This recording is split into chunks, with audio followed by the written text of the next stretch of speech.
Hey budding lawyers, welcome to the podcast. Today we are going to have a chat with Ms. Archa Rajeevi. Archa currently works with Agoda's legal team in Bangkok and has experience working in areas related to ethics and compliance. Her expertise includes dispute resolution, IPR, negotiation, and mediation. Hi Archa, what's up? Hi, just living life in lockdown. Okay, so we will move on to other questions related to your, the work you are doing at Bangkok and Bangkok life in Bangkok itself.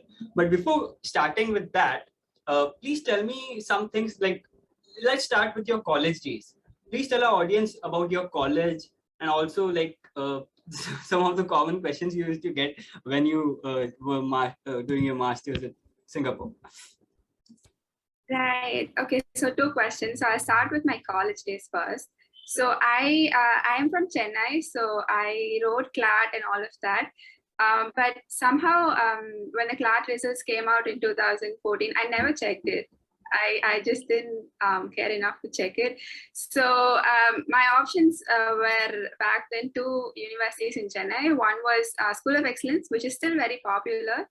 And then another one was a private university called VIT, who just started their first batch. It was their first law college and all of that. So I saw an advertisement in the newspaper and I thought, okay, why not? I got into School of Excellence, but I just decided not to go there. I wanted to do something new. So I went to VIT finally.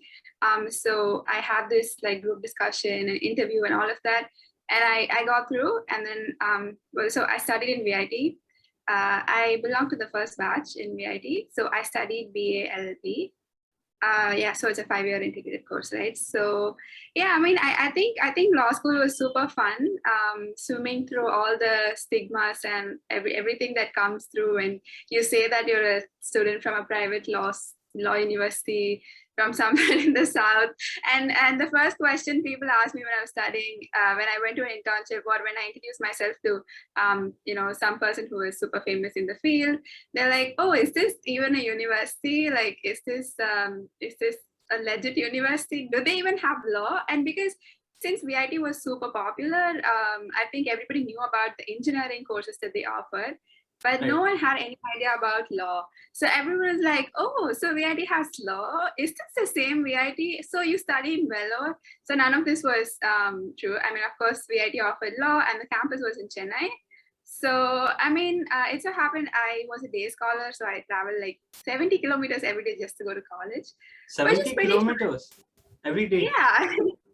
Yeah, so from my house, it was 35 and coming back, it was 35.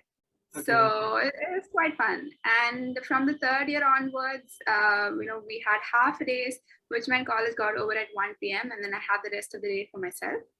I think studying in VIT was pretty cool for me because there were a lot of students from different walks of life, people I wouldn't have met otherwise. People from like really deep interior parts of Tamil Nadu, and people who had, people who were just different in many ways, different from me. And, I'm happy to say I made good friends with all of them. And one of the things that I value coming out of VIT is the connections that I've made in life and the people I've gotten to know from VIT. And the teachers, since we were the first batch, we were a group of about 120 or 70, 80 people who finally passed out, and the professors had, they gave us their full attention, and they were so dedicated. They really wanted us to succeed. So since we were the first batch, they really gave us a lot of attention and a lot of time, and I think it was really nice. I think that's something that I really like about VIT is the personal, like the really kind of personal relationship that we had with professors. And also like our whole batch was like a kind of family, and we had like no ego and everything. We kind of learned from each other, which was pretty cool. Yeah. Okay. I can totally understand with the passion you were talking about your college, like continuously for a few minutes at least. So you were born and brought up in Chennai itself? Tamilian? Yeah, I am from Chennai. I was born in Chennai. I grew up in Chennai. I lived in Chennai for 23 years of my life until I moved out to Singapore.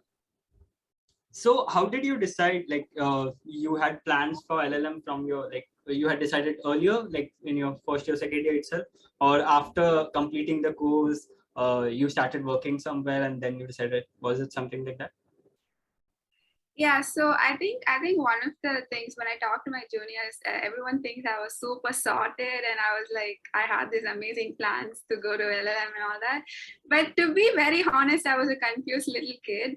So when I was in third year, I started preparing for civil service, which I eventually gave up in my fifth year because it was too stressful for me. So I gave it up. And then after that, I decided very early on that I will stay away from corporate law, like, the corporate firm life, because I felt that that didn't suit me. Like, I did go to a lot of internships and I felt that wasn't me. So, I mean, it's a very unpopular opinion. Nobody says that in law school, but I decided early on, this is not me. I will not go through this, all of this. So I decided to sort of stay away from it. And then that left me with litigation back in Chennai. My dad's a lawyer, so that left me with litigation. I thought, when I started looking out for LLM, I thought, okay, so I can, come back anytime and do litigation because my dad's a lawyer. So I have that one step forward. So I thought, okay, why not do LLM? But for a very long time, I wanted to do LLM in the National Law School. So I was actually preparing for CLAT PG. And then one fine day I went on internship, and they were like these friends of mine, and then they said, hey, you have these like really good marks, why don't you try for universities abroad? And until that point, I actually never believed in myself that I could get into any university abroad, because I thought, I'm from a private law school, no one's going to take me. But it so happened that this one guy motivated me, and the same day I thought of applying. I looked, and then I didn't want to go too far away from home, so I thought, okay, Singapore is like 2 hours away from Chennai, so let's apply. So I did, and 6 or 7 months later I got in. Still one of the most memorable days of my life, because I never thought I'd get in. So yeah, so all of that, I think one thing led to another, and that's how I decided to sort of do LLM in NUS. Okay, so if not LLM, you would have been into litigation somewhere in Madras High Court or somewhere nearby, right? I would have, yes. I still can't tell you for sure what I would have been doing if not for the LLM. But yeah, maybe one of the highest chance, like, yeah, litigation probably more probable. Yeah. So you would have done some internships with some lawyers also, right, in litigation? Yeah, so I think one of the things that I'm very proud about is the internships that I did. I did a ton of internships when I was in law school. Like, I never wasted the holidays. I never wasted even a 10-day break.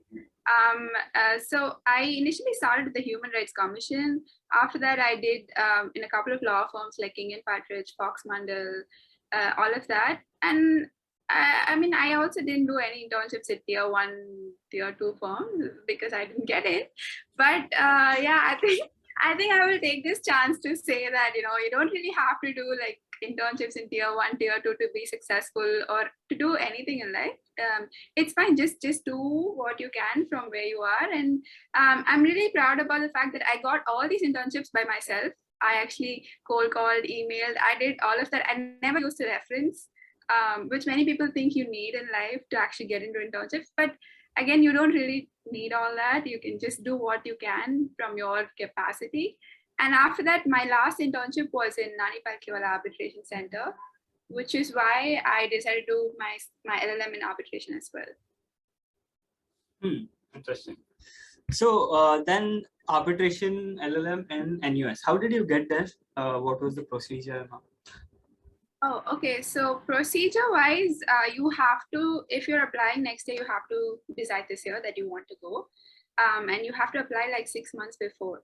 And I think for LLM batch at NUS, the admission starts somewhere in October for batch beginning in August or July. So you would have to sort of start, thinking about your financial options. First and foremost, your statement of purpose and your recommendation letters, you would have to get all of that. And you have to get these stamps and seals from your university, and you have to get this envelope with your university stamp and all of that.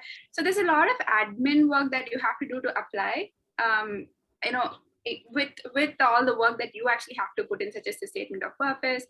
recommendation letters and everything. So yeah, there's actually a couple of things that you have to do is to first narrow down and see if the university has your specialization, and then talk to your faculty and see if they can write you a brilliant recommendation letter. And most often when you're from a private university, it's better to get it from your dean or whoever is in that level. But yeah, nothing wrong in getting from your faculty also. And also, you have to, one of the most important things is to think about your financial options, look at the fee, and also include the living expense to it and see what are your options. And then finally, just bunch it all together and post it to Singapore is what you have to do. I do understand a lot of colleges in the UK, they don't require hard copies. You can just do everything online. But as far as I know, Singapore requires everything in hard copy, which means you have to post it. And you have to make sure that the post reaches them. So you have to, be sure and do all of this way before the deadline. I think the deadline is somewhere in December. Okay. So you have about 2 months to get all of this together and then post it to them. And then the admission result comes out somewhere in April. But I do know a lot of my friends at NUS got it in Feb also. I got mine in April. And a lot of them got theirs in April. So it's a good 6-month wait to sort of get to know whether you got in or not.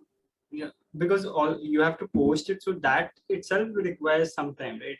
I mean, you can do speed post and all of that. It reaches in like 3-4 days. Oh, so. Yeah, okay. It's just Singapore. Right? Yeah, so it reaches in like 3-4 days, so no problem with that. But you just have to make sure it reaches, person has received it and all of that. Mm-hmm. So how did you how did you do it? Like, which service did you use? I think you have the option in Indian Post. They do it the international transfer too. Yeah, all of that. It's just, and you can also use DHL and all of those private services as well. I think it's a bit more safer to use private ones because I think you can check online and they have these really good online portals and you can check if who has received it, who delivered it, and all of that. But I guess nothing wrong with using Indian Post, is it? Yeah, nothing wrong with using that. Yeah. Okay, nice. So how was life in NUS? And you were talking about the living expenses. So did you apply for student quarters or something like that, which has do they have the facility in the university campus? Okay, so first I'll answer the accommodation question. So as far as I know, for NUS Law School, and especially for the international students, they do offer like 3-4 in the application form, but they usually allocate only this place called College Green, which is just opposite to the university itself. And back then, at least, this was in 2019, right? Back then, there was, at least in this process, there was no transparency on how it was allocated. A few of my friends got it and a few of them didn't. So I luckily got it for both the semesters, and it's a separate form you have to apply through. And I guess when you're applying for NUS Law School, it's better to choose College Green because that is the only place that they actually allot to the LLM students. So College Green was a kind of a landed property, like it was a community, but with like individual houses. And these individual houses had a living room and 4 separate rooms. So I lived with 3 of my flatmates, wonderful people, the best people I've met in my life, and I'm so happy that I got to meet them. So yeah, I think life in College Green is a separate experience in itself, and especially for me, it was the first time moving out of home, and to meet all these people, to get to know all of them was really nice. And it's a separate community. You share it with the other LLM students as well as the public policy students from NUS.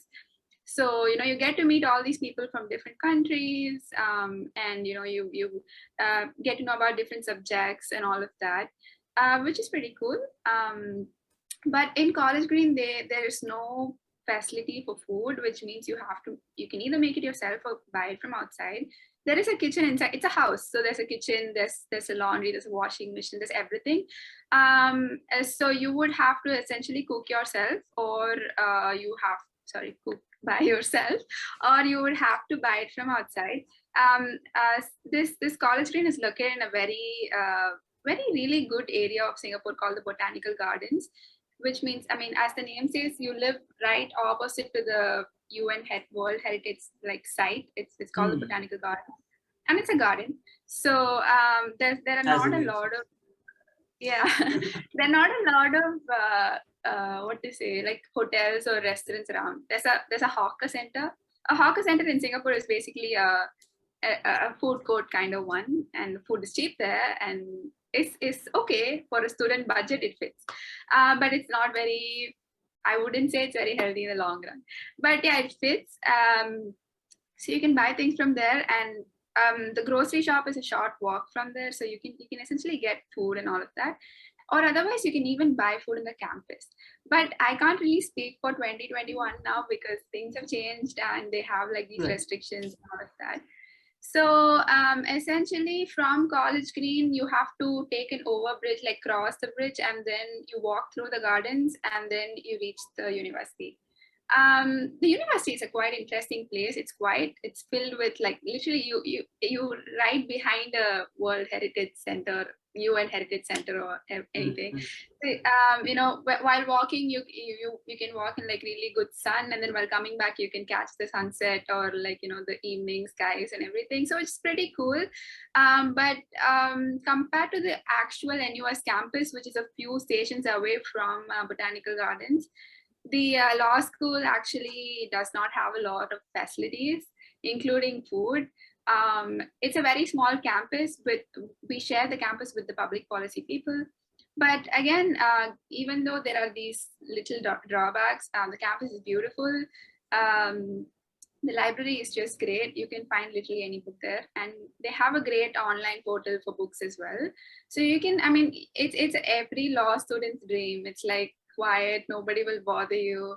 And yeah, I mean, there are a few healthy food options in the campus as well. Like you can get a salad bowl and all of that. There's a separate like a restaurant for that. But otherwise, I think it's a pretty good campus. I loved it when it rained, and it was quite nice to be there. Yeah, it helps you focus and helps you study better, which you have to do a lot at NUS. So yeah. Okay, so I had heard this thing about the cafeteria and the library, I guess. Did you know Animesh Bordoloi? Yeah, I know Animesh. Yeah, we had an episode with him. Oh, awesome! Really good friend of mine. Yeah, yeah. So I some things I knew about it, but you gave a good virtual tour of NUS to us. So thanks for that. Yeah.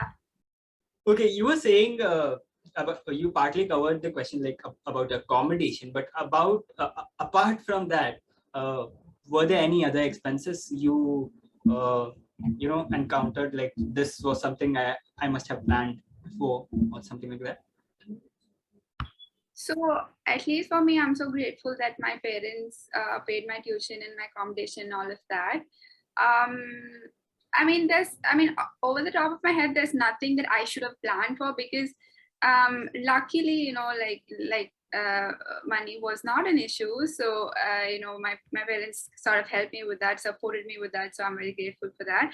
But however, when I went to Singapore, I decided that I will not depend on my parents too much and I will stand on my own legs. So from the day I landed in Singapore, I started searching for internships and part-time jobs, and I got one within like 1 week of going to Singapore. So throughout my stay in Singapore, I did one part-time job or internship or another, and I kind of like made about $500 a month, which is pretty fine if you want to live in Singapore in a student budget when all the other expenses are taken care of. So that helped me with like going out in Singapore or buying my groceries. I mean, I couldn't save anything, but I made sure that I didn't have to ask my parents. And I saved up enough to go to a solo trip to Vietnam and Malaysia. So I think I did pretty well there. Yeah. I think the part-time jobs were really interesting, helped me networking, met a lot of people. So definitely helped me. But if you ask me, weekly expenses would be around $150 if you're on a budget. And utilities per month would come to about $100. So I think in a month, just for your, you know, good quality of life, for you to go out and have fun, about $200 to $50 should be fine. Okay, so the rest you saved for the Vietnam trip. Yeah, that was pretty. One day I just decided, Okay, so the stress in law school is very, it's a bit too much. It gets to you. So after my first semester, one day I decided I'm going to get law somewhere. And then finally, I booked a flight to Vietnam and I went with no plan, no itinerary, no nothing. I just packed my bags and went. And it happened to be one of the best trips of my With your life. friends So or alone? I just went alone. Alone. Okay. Nice. So after reaching there, like you had no plans where you will go or I nothing. had absolutely no idea. I booked a few hotels to stay in, like hostels. Back then, it was November 2019, and it was like the last month before Corona actually came into all of our lives. So things were fine. Nothing was dangerous and all. I just booked the flight. I booked a few hostels, and I just went. And Vietnam was visa on arrival back then. So I just went. I paid $25 for my visa. It got stamped on my passport. I went and stood outside in the airport, like, okay, now what am I going to do? Luckily, the hotel staff sort of helped me out and they arranged a lot of trips for me. And I also met a lot of people because it was a hostel, and I sort of piggybacked on their itineraries, and I had a really great trip. Yeah. Okay. Are you planning to like be a kind of travel YouTuber or something like that? YouTuber, far-fetched, but I do have a small space on Instagram where I post like reels and stuff. And I think that's just a start. So maybe YouTube and all is super far-fetched, maybe in the future, but not something I'm looking at right now. But yes, I love traveling. I work in a travel company. So I just, Oh, yeah. Completely forgot about that. So would you like to share your Instagram handle here? Sure, it's called At Her Unicorn Right.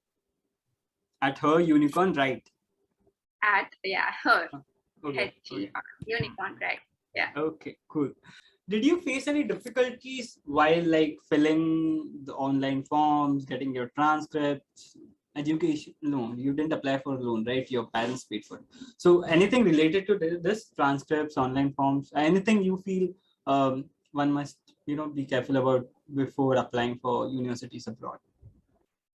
I think that so in VIT, so since we were the first batch, everyone from the office staff to my faculties, everyone knew me. So all I had to do back then was just to ask. I went and told my professor, "Sir, I'm applying for NUS," and he was like, "Wow." He only said I will write the recommendation, so I never even asked. So he said, "I'll write it for you," and two of my professors wrote it for me.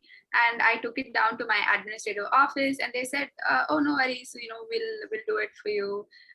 So I think it was a very hassle-free process for me. But I do hear that a lot of my juniors complain these days that there are a lot more students and things don't happen as easily. So I do understand that it's a bit harder in universities that doesn't have just one batch.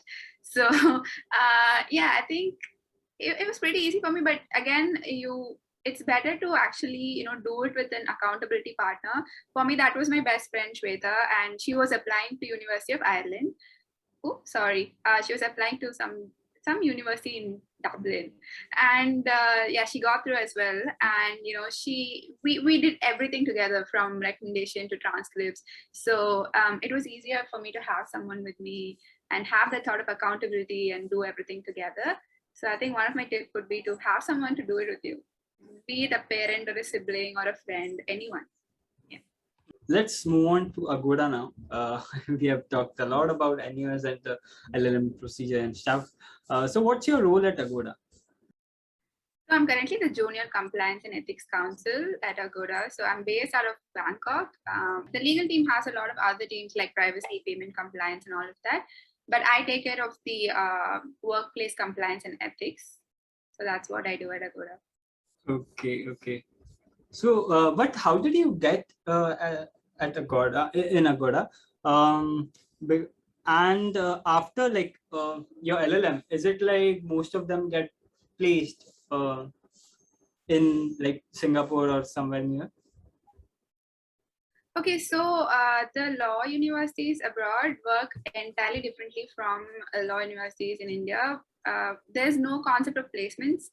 As far as I know, not in Singapore, not in UK, not in the US, anywhere. And even if the LLB students are able to get some job opportunities, LLM students are way far from that. They don't really get any placements or job opportunities. It's a task to even get an internship. So if you look at my batch at NUS, along with me there were about 28 Indian students, and none of the people got a job or anything. As far as I know, about 3 or 4 people still work in Singapore. But other than that, everybody had to return back to India. Especially when COVID started, the situation was even more worse. Nobody was getting a job. Like even their own citizens weren't getting a job. So when COVID started, everyone had to go back home. So I decided, let's see, like going back home during the peak of pandemic in April or June 2020 was not very ideal for me. Like going back and do what? What should I do? Everything in Chennai was closed. The high courts were closed. So I thought, okay, let me just stay back for a bit more time and see what comes. Like I wasn't very particular about a job in Singapore, but I just wanted to get something before I go home, like either a job in India or a job abroad. I gave up hope, like getting a job itself, because as you know, class of 2020 was not a very good time. So I moved out of the college accommodation and I stayed somewhere else. And every day my only task would be to apply for jobs. So I went on LinkedIn and I applied everywhere, like literally every job on LinkedIn. And also I also applied for jobs in India. Nobody replied. I applied to tier 1 firms, tier 2, you name it, I've applied there.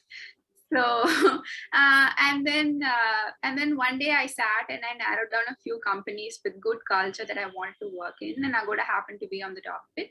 So I thought, okay, why not like look at options on LinkedIn and apply. And at that time, there were 3 positions open in the legal team. One was some dispute advisor, one was privacy counsel, and other one was this workplace compliance and ethics counsel. So I just applied, and I still remember the brief moment I applied. I thought, oh, no one's gonna call me back. I'm just wasting my time. But I applied anyway, and then the next day the recruiter called me back, and then there were about 4 rounds of interview and 1 psychometric test. And I got my offer somewhere in October. So I think it was sometimes it still feels a bit surreal, like how did I get this? How did this happen? But yeah, I think for me it was just like, taking a chance and not giving up hope even in like the hardest times. I wouldn't say that staying back in Singapore was the easiest choice I've ever made. It was really hard because back in India, people were like literally perishing from the pandemic. I was scared for my family. And here I was in Singapore. I didn't want to depend on my parents. I had to fend for myself, like, earn money and all of that, and still apply for jobs. And to keep your motivation when you're jobless and applying for jobs is like literally the hardest thing ever. And I think somewhere along the line, it sort of paid off, like to have that hope and to have that, never give up, let's see what happens attitude it works. Yeah. Okay. So this was the you told us how you got into Agoda and stuff. But apart from these the rounds of interviews you went through, did they also check did any of the internships you did during the LLM or before, did that help you while you were like appearing for interviews for Agoda? I mean, definitely, right? I mean, I really couldn't have got this job with just my internships from India, because by the time I did my LLM, it was 1 year ahead, after my LLB. So I can't really use those internships and say, oh, this is recent work experience. So when I went to Singapore, one of the first part-time jobs I had was in this startup called Aya. They're a children magazine, and I went for interview, and this person, Tanya, she was my boss at Aya. She was super. She liked me, and then she sort of said, I could take on the role of a legal and business sort of, person over there. It was a startup with just like 4 or 5 people, so it really gave me like a lot of experience in doing things from the scratch. Like I helped them review their contracts, policies, and all of that, which is pretty cool. And I also got a very business kind of input into how an organization runs. And I did this for close to 6 to 7 months, after which I went to this other place called Glyph. So Glyph is a community association kind of thing. It's a volunteering organization which basically helps the local community kids to sort of build skills and develop in life. So I over there I was a community associate, and that also helped me to see how to run a business. Again, it was a startup, so the problems that come with a startup. I work like Saturday, Sundays, and all of that. Sometimes I used to come back to College Green on a Friday night, and I see all these people like partying, and I used to feel so bad because I was just working all the time. But and after that, for my arbitration, I did an internship in Singapore International Arbitration Center, and that was a month internship during December. And after that, I briefly worked in this place called Circles, which is a telco, also a startup. And over there, I was assisting the legal counsel with like legal work, which meant Circle is that platform for creators? Is that no, Circles is a telco like Airtel or Singtel. Okay. Yeah. So I was there, and I was assisting the legal counsel with legal contracts. Again, it was a business just like Agoda. It was a startup, and yeah, I mean I got to do a lot of things from the scratch, and there was just one legal counsel over there, which means I got to do a lot of legal work. So when I applied to Agoda, I at my resume I had all of these things, and it was very useful for me to show that I was motivated. I had work experience in a startup. I also had some kind of a business work experience.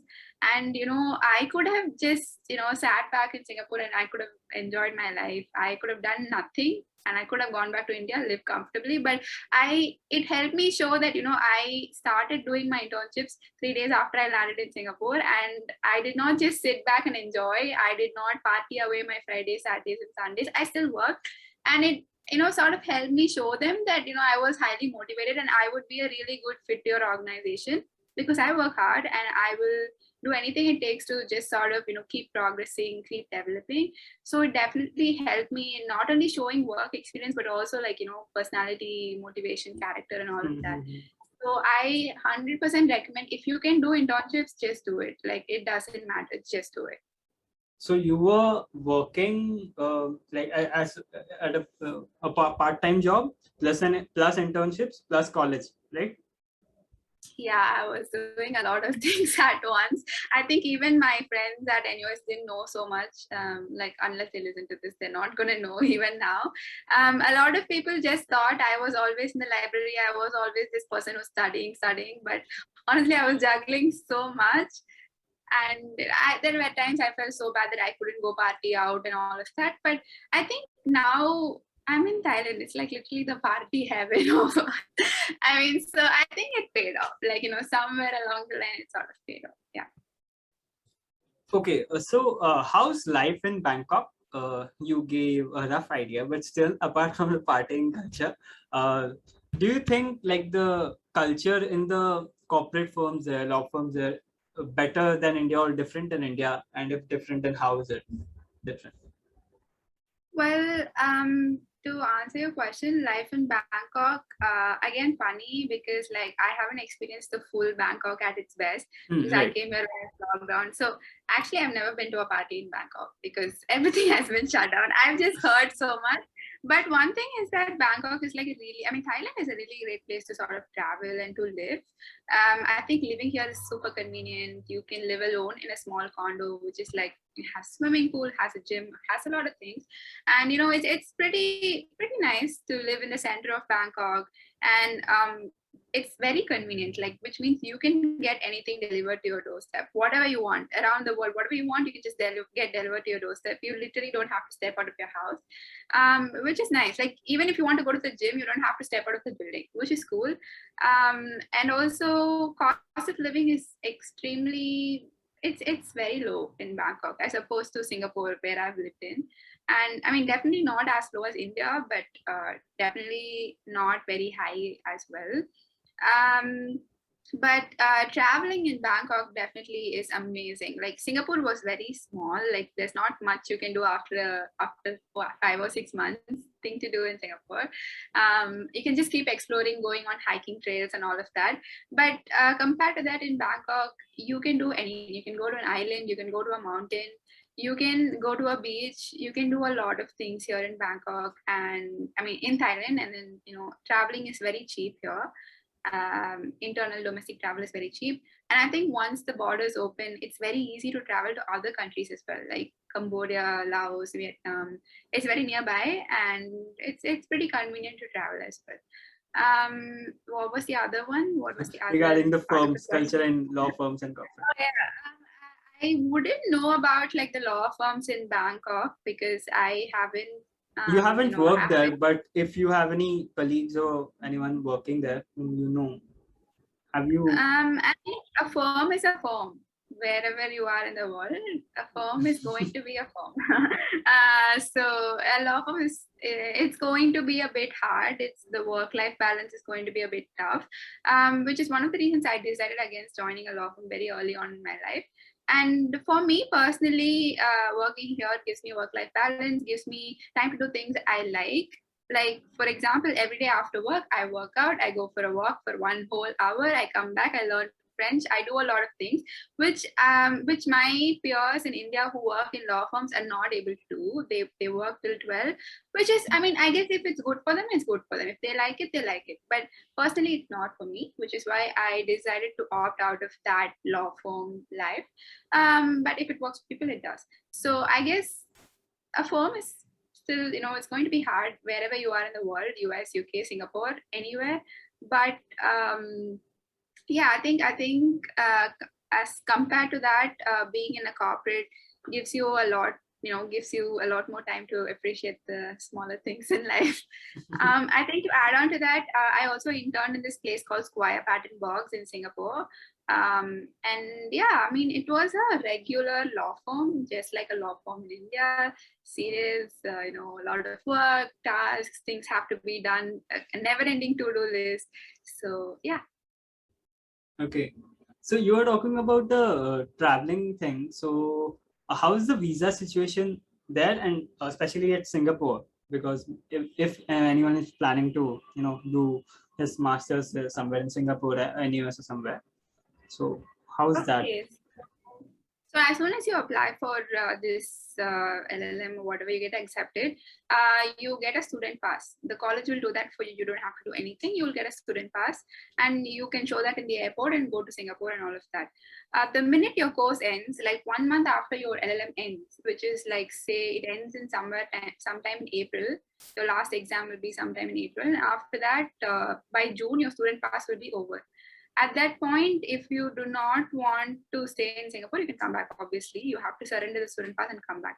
But if you do want to stay in Singapore, you have to apply for something called the LTVP, which is the long-term visit pass, which is valid for a whole year. But the issue here is, in a student pass, you can do part-time jobs, you can intern and all of that. But in a long-term visit pass, you can't work. You can't do any job. You can't do anything. If you do want to work, you have to get your pass converted into a work permit or a work visa, which your employer will do for you. And there is a minimum salary criteria for employment visa, which I think by now it should be around $3,900. Back then when I left Singapore, it was $3,900. So if you're a foreigner working in Singapore, your basic pay is around $4,000. So yeah, if you still want to stay in Singapore, you have to convert to LTVP, and LTVP is valid for a whole year, and you can use the LTVP to mainly search for jobs and not work. You can't work. It's illegal to work in an LTVP, and if you're caught, you will have to go to jail or pay a fine or something. So these 3,900 you said was for LTVP or the work permit?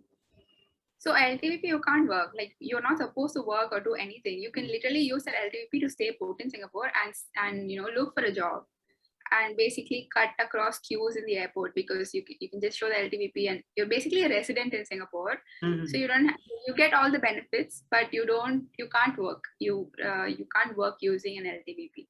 But if you want to apply for a job or anything, the employer would have to sponsor your work pass. No, I was asking about the amount you said. Was it for a work permit or LTVP? Work permit, right? Okay. And the LTVP doesn't cost much. No, I think LTVP doesn't cost anything. Like, I don't know. I don't remember how much I paid.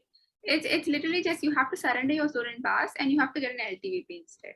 It gives you a right to stay in Singapore. That's so it. that you can search for jobs. Yeah, makes sense. Over to our last question. Though I don't want this conversation to end, but we have to. So, please share an incident from your career which is very memorable to you. My career, well, so I think it can be anywhere, from anywhere, like from NUS, from your Bangkok job, or any your internships or somewhere else also. So that's fine. But something very memorable you have. Well, definitely a couple of it. I can't just name one. One was, I think the first and foremost thing was, throughout law school, I was told that, hey, you should have gone to a national law university. Your opportunities are very less. You can't do anything in life and all of that. And one of it was to, graduate law school with like a gold medal and everything. And then see all this like lies. It's just lies everywhere. People just tell you things that that they don't know about themselves. You can study in a private law university and still be a success. You can still earn like 5 figures, 6 figures, whatever it's up to you. And it's up to you to like sort of progress, upskill yourself, do internships, do meet people, connect on LinkedIn, send messages to random people, connect with them, talk to them. So I think that's one, to come out of my LLB and then see that, there's a whole world out there. I don't have to limit myself just because of what people say. And the second one was obviously getting into NUS was a big deal for me because, coming out of this mindset that I can't do anything since I'm from private law school, and to face all these questions from people. I've had people tell me that I got a gold medal just because I studied in a private law university. And to see all these people tell all these things and finally get into one of the best law schools in Asia and, finish law school and then get a job. Definitely moving on to the third point is to get a job abroad, because I've always thought it was always these NLSIU people and NLS people who got these jobs abroad, and it's never possible for a person who studied in a private law school, which is also wrong again. So I guess you can take it from me that studying in any law school in the last point of India doesn't matter. It's just up to you to sort of have this mindset, upskill yourself, progress and develop.